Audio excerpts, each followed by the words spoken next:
আসুননি সবে বালা, আমি বালা আছি। আজকে আরেকটা ব্লগ ভিডিও লইয়া আইছি।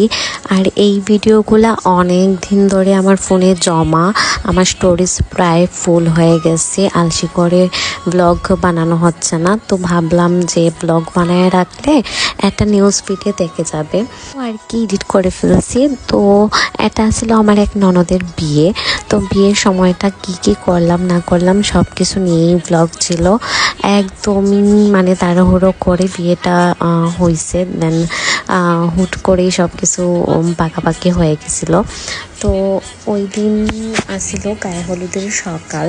আমার বোন ওকে প্রি ওয়েডিংয়ের জন্য একটা শ্যুট আছে না, সকালবেলা করতে হয়, তো ওইটার জন্য রেডি করতেছিল। তো সে আবার আমার চাইতে অনেক ভালো সাজায়, তো ভাবলাম যে তারই নেই। তো আমারই সাজানোর কথা ছিল, তো আমার চাইতে যেহেতু আমার বোন অ্যাক্টিভ, সো তারই দায়িত্ব দিলাম। এদিকে আমার ওনার ফ্রেন্ডের ছেলে, এটা এত কিউট হয়েছে দেখতে। যেহেতু এটা বিয়ের সিজন ছিল, তো ওই তারিখে অনেক অনেক বিয়ে ছিল। পার্লারে আমরা আসলে চান্স পাইনি, বুকিং করা হয়নি গায়ে হলুদের জন্য। তো গায়ে হলুদের সাজটাও আমার বোন সাজিয়ে দিয়েছিল ওকে। তো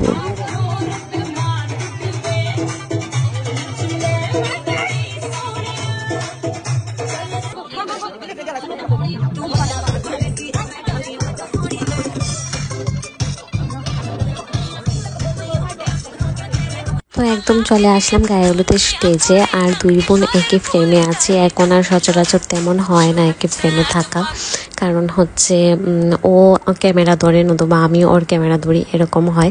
তো এক দাদাকে দিয়েছিলাম এর দায়িত্ব ভিডিও করার।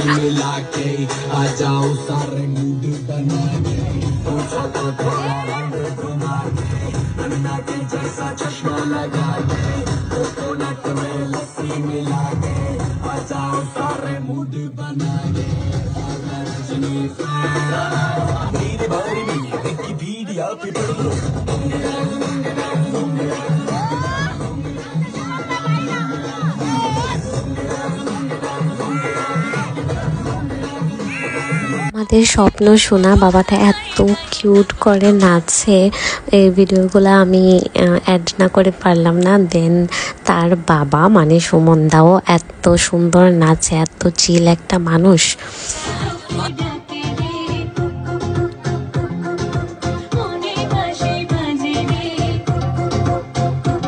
এই ভিডিও ক্লিপগুলা বিয়ের দিন সকালে আমি ওয়েট করতেছিলাম কনের জন্য, কনেকে নিয়ে পার্লারে যাব, এগুলোর দায়িত্ব আসলে আমার উপরেই ছিল। তো যাই হোক, আমাদের কনেকে নিয়ে তো তেমন কিছুই বলা হয়নি। আমাদের কনে কিন্তু অনেক ঠান্ডা স্বভাবের, অনেক শান্তশিষ্ট ভদ্র একটা মেয়ে, আমার মতো এত দুষ্ট না, অনেক বেশি ভালো। আশা করি নতুন জীবনে অনেক অনেক ভালো থাকবে, অনেক বেশি আশীর্বাদ রইল বৌদির। তো চলে আসছি পার্লারে। আমি বিয়ের দিনের জন্য বুকিং করে রেখেছিলাম, আসলে সব পার্লার বুকিং হয়ে গিয়েছিল। তো অনেক তোড়জোড় করে এই পার্লারটা আমি বুকিং করি, যেহেতু আমার পরিচিত ছিল। আমাদের মানে দিন থাকতে থাকতেই একটা শ্যুট করার কথা ছিল বিয়ের লুকে, আউটডোর, বাট সন্ধ্যা হয়ে গিয়েছিল, তাই আর করা হয়নি। দেন আমরা সেন্টারে চলে আসছি, এখানে বউয়ের কিছু ছবি তোলা হবে, ছবি ভিডিও। তো ক্যামেরাম্যানরা বললো যে বাইরেই যেন কনে থাকে, আর যদি আমরা দিন দিনে বের হতে পারতাম তাহলে হয়তো আউটডোর অনেক সুন্দর আসতো, বাট এটা আর হয়ে ওঠেনি। ভাই রে ভাই, বিয়ে করবা আর কষ্ট করবা না তা তো হয় না। উপবাস থেকে সারা দিন রাত দেন পার্লারে এতক্ষণ বসে সাজগোজ করার পরে এত এত ছবি ভিডিও তোলা, দেন মানে অনেক এনার্জির দরকার। বিয়ের লগ্নটাও ছিল লেটে, প্রায় 11টা 12টার দিকে। তো এতক্ষণ সাজে সেজে গুছিয়ে ওয়েট করাটা অনেক বেশি টাফ একটা মেয়ের জন্য। তো এদিকে জামাইও চলে আসছে, জামাই মরণ করতে চলে গিয়েছিলাম, চাপাবাড়ি বাজি না করলে তো টাকা বের হবে না। তো যেহেতু বিয়েটা লেটই হবে সেহেতু খাওয়া দাওয়াটা আগে সেরে ফেলা হয়েছে। ওই দিন আমি অনেক বেশি খাসির মাংস খাইছি, অনেকগুলা পিস খাইছি, ভাত খাই নেই। আর খাসির মাংস আমার বরাবরই অনেক প্রিয়, বাট বাসায় এসে দিকে একদম অ্যালার্জিতে শরীর ফুলে গেছে। আমার অ্যালার্জির প্রবলেম অনেক বেশি। তো যাই হোক, এদিকে আমরা বিয়ের জন্য কনেকে নিয়ে যাচ্ছি। দীপ্তিকে নিয়ে কুঞ্জের ভিতরে হাঁটতেছি আর ভাবতেছি আমার বিয়ের কথা। আসলে এই সময়টা একটা মেয়ের মনে যে কীরকম মানে ফিল হয় এটা বলার মতো না। মানে কেমন ভয়ও কাজ করে, আনন্দও কাজ করে, মানে খুব একটা কী যে একটা অবস্থা।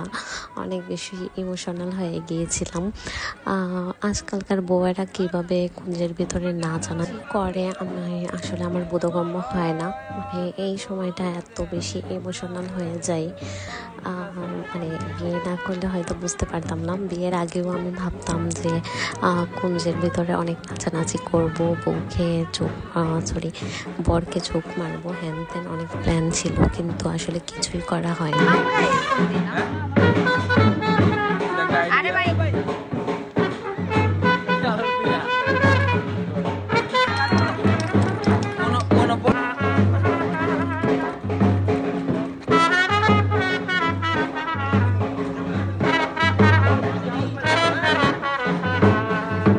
বিয়েতে অনেক নিয়ম ভাই, আজকালকার মানুষ মানে এগুলো মনে রাখে কেমন নিয়ম কে জানে। হয়তো বা বুড়ি হলে আমিও মনে রাখবো, তারপর ফিউচার আমার বাচ্চা কাচ্চাদেরকে বলবো এটা করো, এটা করো, ওই নিয়ম মানতে হবে, সেই নিয়ম মানতে হবে। যদিও কনে অনেক বেশি মানে এগুলোতে কুতকুতে ছিল, আমাকে বলতেছিল যে বৌদি এটা করতে হবে, ওইটা করতে হবে, ও আমাকে কানে বলতেছিল। তো ব্লগটা অনেক বেশি লম্বা হয়ে গেছে, আমি বুঝতে পারছি। যারা ধৈর্য সহকারে সবটা দেখছো তাদেরকে অনেক বেশি ধন্যবাদ। আর অবশ্যই জানাবা কেমন হয়েছে, সব কিছু কেমন লাগলো। So tata.